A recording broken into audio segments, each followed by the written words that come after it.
Hello, good morning students. अब तक हमने पढ़ा सिंथेसिस के अंतर्गत की participle, infinitive, noun, phrase, nominative, absolute, इनका उपयोग किस तरीके से किया जाए सेंटेंस में सिंथेसिस बनाने के लिए।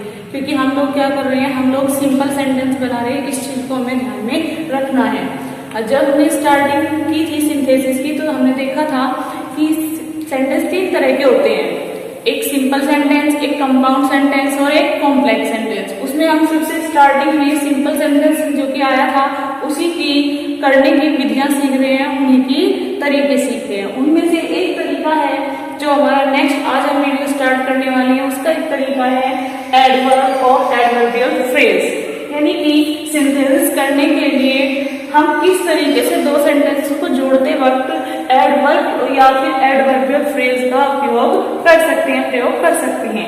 चलिए देखते हैं स्टूडेंट्स कि एडवर्ब क्या होता है। एडवर्ब का मीनिंग अगर हम डेफिनेशन की बात करें तो ऐसा वर्ड जो किसी वर्ब की, किसी एडजेक्टिव की या खुद अपने ही आप यानी अपने एडवर्ब की क्वालिटी बताता हो, उसे मॉडिफाई करता हो, उसे हम एडवर्ब कहते हैं। और एडवर्बियल फ्रेज क्या होती है, जो किसी सेंटेंस में किसी वर्ब की विशेषता बताती हो लेकिन एक फ्रेज के रूप में हो, एक बड़े सेंटेंस के रूप में हो। ठीक है, फ्रेज जैसे कि आपको लास्ट वीडियो में समझाया था, किसी भी सेंटेंस का छोटा सा जो भाग होता है उसे हम फ्रेज कहते हैं। जैसा ए लॉन्ग टाइम एगो, एक लंबे समय पहले, इन द कॉर्नर, कोने में, सिटिंग ऑन द बेंच, इस तरीके से जो सेंटेंस के बिल्कुल बीच में होता है और बीच में, लास्ट में या फिर स्टार्टिंग में भी हो सकता है, कहीं भी। ठीक है, उसे हम एडवर्बियल फ्रेज कहते हैं। तो दो सेंटेंस को जोड़ने के लिए किस तरीके से हम वर्ब का या फिर एडवर्ब का या फिर एडवर्बियल फ्रेज का उपयोग कर सकते हैं। हमने आपको बताया कि एडवर्ब क्या होता है और एडवर्बियल फ्रेज क्या होता है। चलिए अब आपको एक और मेन बात बता दूं, डेफिनेशन मैंने आपको बता दिया एडवर्ब क्या होता है। एग्जाम्पल देख लेते हैं। जैसे कि आपने एक सेंटेंस सुना होगा, किसी बहुत सेंटेंस होते हैं इस तरह के, जैसे एक में से ले लेते हैं, ही राइट्स फास्टली, वह तेजी से लिखता है। ही स्पीक्स फ्लुएंटली, वह फ्लुएंटली बोलता है। तो इनमें अगर हम इन सेंटेंस को देखें, जैसे एक सेंटेंस लिख लेते हैं, ही स्पीक्स फ्लुएंटली,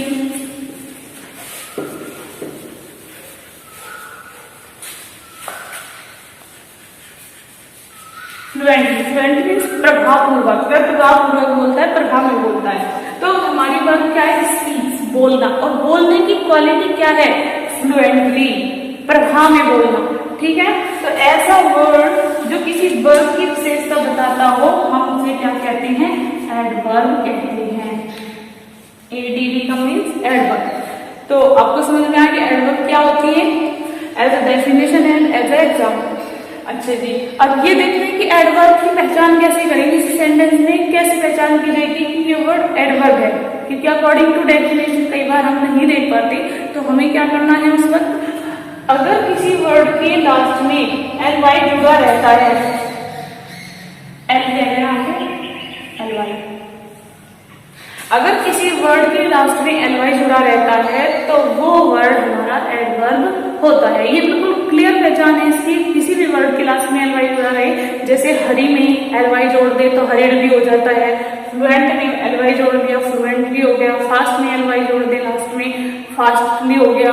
तो इस तरीके से जिस भी वर्ड की, जिस भी किसी भी क्वालिटी बताने वाले शब्द के लास्ट में एल वाई जोड़ देते हैं तो वो वर्ड एडवर्ब हो जाता है। और एक और चीज ध्यान रखने वाली है यहाँ पर कि वेरी वर्ड जो होता है वो भी एडवर्ब होता है, क्योंकि वो भी किसी वर्ब की विशेषता बताता है, इवन वो खुद एडवर्ब की भी विशेषता बताता है। जैसे हम कहीं सी इज ब्यूटीफुल, वह सुंदर है, ब्यूटीफुल क्वालिटी बताने वाला वर्ड है, एडजेक्टिव है। और हमने कहा वेरी ब्यूटीफुल, जो एडजेक्टिव की भी विशेषता बता दे उसे हम एडवर्ब कहते हैं। एडवर्ब की डेफिनेशन में वर्ब की भी विशेषता बताता हो, एडजेक्टिव की भी, और अनदर एडवर्ब की विशेषता जो बताता हो उसे हम क्या कहते हैं, एडवर्ब। तो वेरी वर्ड भी जो हमारा होता है वो भी हमारा एडवर्ब होता है। आप समझ गए होंगे, प्राय किसी भी वर्ब हमने पढ़ा, प्राय किसी वर्ब या एडजेक्टिव में एल वाई लगाने से एडवर्ब बनता है, और वेरी जो शब्द होता है वो भी एडवर्ब होता है। एडवर्ब फ्रेज मैंने आपको बताई, जैसे कि लॉन्ग टाइम एगो और इन अ कॉर्नर, इस तरीके से। जस्ट अ मिनट, इस एक ही मिनट में। तो ये एडवर्ब फ्रेज होती है जो कि अभी हम डिस्कस करेंगे। चलिए नेक्स्ट रूल देखते हैं इसका। एडवर्ब प्राय वाक्य के आरंभ, बीच में, अंत में आती है। ऐसा नहीं होता कि फिक्स है कि एडवर्ब स्टार्टिंग में लिखी जाती है या लास्ट में ही लिखी जाती है, बीच में। इसका कोई कन्फर्म नहीं होता। ये बीच में भी आ सकती है, लास्ट में भी आ सकती है और अंत में भी। जैसे हम लोग कह देते हैं अनफॉर्चुनेटली ये हो गया, तो अनफॉर्चुनेटली एलवाई जुड़ा है, एडवर्ब है, तो इसका अर्थ है कि अनफॉर्चुनेटली जो वर्ड है एडवर्ब है वो स्टार्टिंग में आई है। कुछ सेंटेंस में एडवर्ब हमारी लास्ट में भी आती है, जैसे कि हमने इस सेंटेंस में फ्लुएंटली पढ़ा, लास्ट में आया। कुछ एडवर्ब ऐसी होती है जो बीच में भी आती है, जैसे आप एग्जाम्पल देखेंगे उससे आपको पता चलेगा। चलिए नेक्स्ट देखते हैं। एडवर्ब फ्रेज प्राय वाक्य के अंत में आती है। अब बात करें एडवर्बियल फ्रेज, जैसा he is sitting in the corner, तो इन द कॉर्नर एक एडवर्बियल फ्रेज है, ठीक है, और वो कहां पर आई है? सेंटेंस के लास्ट में। ऐसा कुछ 100% नहीं है कि लास्ट में ही आती है, लेकिन प्राय, इसमें कहा गया प्राय लास्ट में यानी कि अंत में ही आती है। चलिए नेक्स्ट 4 है जहां दोनों हो, यानी कि ऐसे सेंटेंस भी हो सकते हैं जिसमें एडवर्ब भी आया हो और एडवर्बियल फ्रेज भी आया हो। हमारा कोई एलवाई वाला वर्ड भी आया हो और इस तरीके से जो फ्रेज आपको बताई वो भी आई हो, तो उन सेंटेंस में क्या करती है? जहां दोनों हो वहां फ्रेज पहले व एडवर्बियल, वहां पर एडवर्बियल फ्रेज आप पहले लिखेंगे और एडवर्ब बाद में लिखेंगे। ध्यान रखने वाली फ्रेज का मीनिंग यहाँ पर एडवर्बियल फ्रेज, उसे आप स्टार्टिंग में लिख दें और एडवर्ब आप लास्ट में, अंत में लिख दें। अच्छा, ये रूल थे कि हमें एडवर्ब का यूज कैसे करना है, एडवर्बियल फ्रेज का यूज कैसे करना है और इसके लिए क्या क्या होता है। अब देखते हैं यूज मीन्स प्रयोग कहाँ किया जाता है, किन सेंटेंस में हम एडवर्ब या एडवर्बियल फ्रेज का उपयोग कर सकते हैं। हमें कैसे पता चलेगा कि इस सेंटेंस को नॉमिनेटिव एब्सोल्यूट से बनाना है, पार्टिसिपल से बनाना है, या फिर हमें इसमें एडवर्ब का यूज करके बनाना है? वो अकॉर्डिंग, वो डिपेंड करता है अकॉर्डिंग टू द सेंटेंस। चलिए तो देखते हैं कि हम अब तक सभी की कंडीशन पढ़ते आए कि किन किन कंडीशन में इन रूल्स को अप्लाई किया जाता है। तो इसकी भी अपनी कंडीशन है, एडवर्ब या एडवर्बियल फ्रेज कहाँ पर लगती है। उसकी कंडीशन में फर्स्ट केवल एक रूल है, एक वाक्य में आई वर्ब के विशेषण, एक वाक्य में विशेषण, कोई वाक्य दिया गया है उसमें कोई बात कही गई है और दूसरे वाक्य में उस पहले वाले वर्ब की विशेषता बताई जाती है। एक वाक्य दिया जाता है और दूसरे सेंटेंस में उस वाक्य की जो वर्ब होती है उसकी विशेषता बताई जाती है, तो उन सेंटेंस में हम एडवर्ब या एडवर्बियल फ्रेज का उपयोग करते हैं। जैसे इसी सेंटेंस को देख लेते हैं, इस सेंटेंस के हम दो सेंटेंस आराम से बना सकते हैं। एक सेंटेंस हो जाता है ही स्पीक्स, वह बोलती है, ही बोलता है, वह बोलता है, और अगला एग्जांपल होगा ही स्पीक्स फ्लुएंटली, वह फ्लुएंटली बोलता है। हमने दोनों सेंटेंस को जोड़ के एक सेंटेंस बना दिया, ही स्पीक्स फ्लुएंटली, वह प्रभावपूर्वक बोलता है। तो इस तरीके से समझे आप, एक सेंटेंस में बात बताई गई थी और दूसरे सेंटेंस में स्पीक्स जो वर्ब थी, वर्ब की कोई विशेषता बताई गई थी, क्वालिटी बताई गई थी, तो वो था फ्लुएंट, जो हमने इसमें ऐड कर दिया लास्ट में। तो आप समझिए कि एडवर्ब या एडवर्बियल फ्रेज का उपयोग किस तरीके से किया जाता है।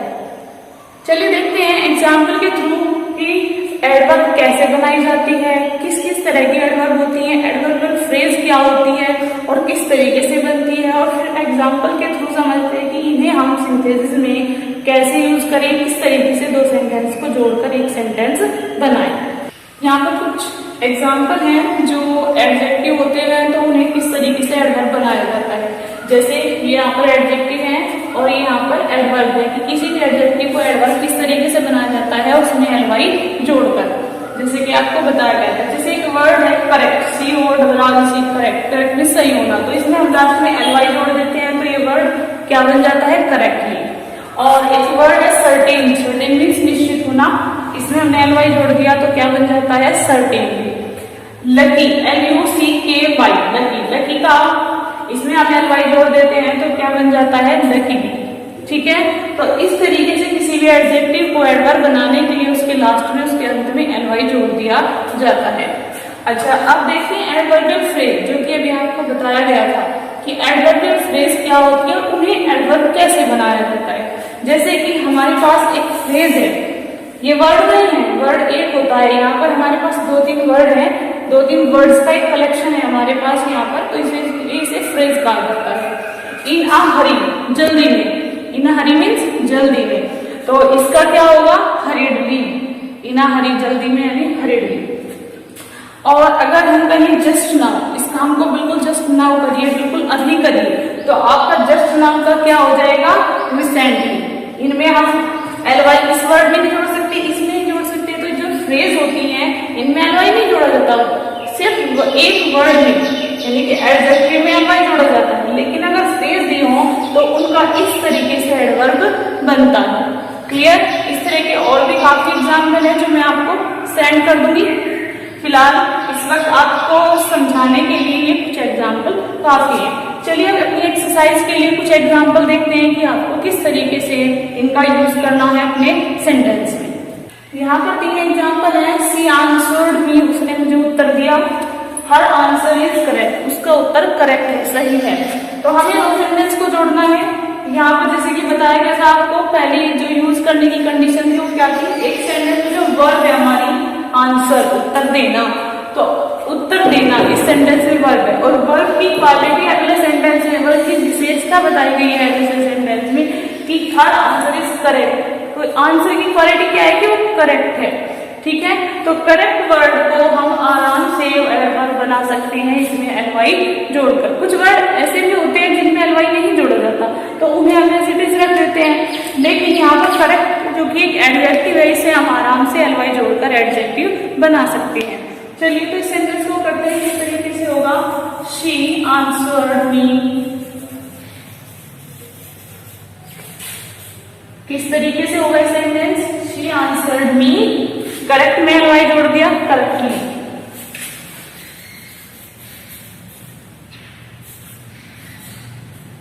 Correctly, clear. चलिए नेक्स्ट, द मिनिस्टर स्पोक, मंत्री बोले।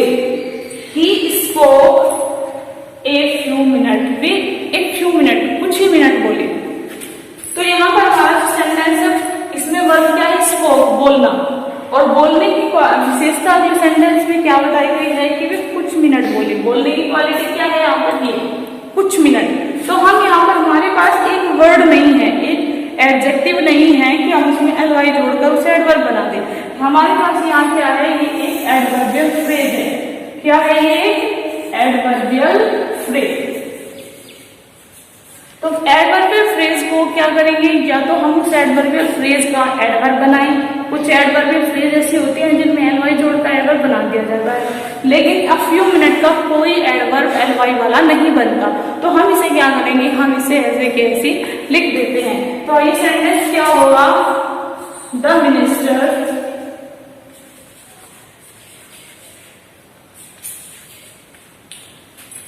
स्पोक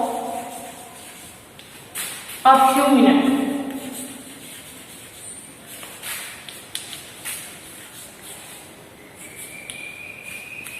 A few minutes, मंत्री कुछ मिनट बोले। क्लियर। चलिए नेक्स्ट, द सनसेट, सूर्य छिप गया। We had not finished our journey, हमने अपनी जर्नी, अपनी यात्रा फिनिश नहीं की। तो इसमें ऐसा कोई भी वर्ड नहीं है जिससे ये इंडिकेशन होता हो कि जो किसी की विशेषता बताता हो। लेकिन यहाँ पर है, यहाँ पर ये जो सनसेट है ये विशेषता बताता है जर्नी को समाप्त होने की, जर्नी की टाइमिंग बताती है कि जर्नी कब समाप्त हुई। तो जर्नी की विशेषता क्या है, तो सनसेट तक समाप्त नहीं हुई। तो सेंटेंस में हम क्या करेंगे, और हम सनसेट में कहीं भी एलवाई जोड़कर इसे एडवर्ब नहीं बना सकते, तो हम क्या करेंगे, इसे हम एक एडवर्ब फ्रेज की तरह यूज करेंगे। देखते हैं कैसे। चलिए सेंटेंस लिखते हैं, we had not finished our journey,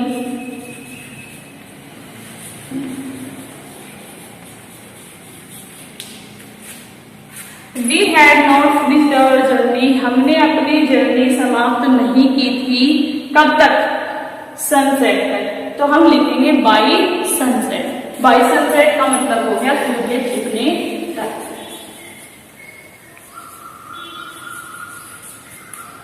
अगर हम बाई ना लिखते, हम लिख देते इसे we had not finished our journey sunset. तो क्या इसका कोई मीनिंग बनता? नहीं ना।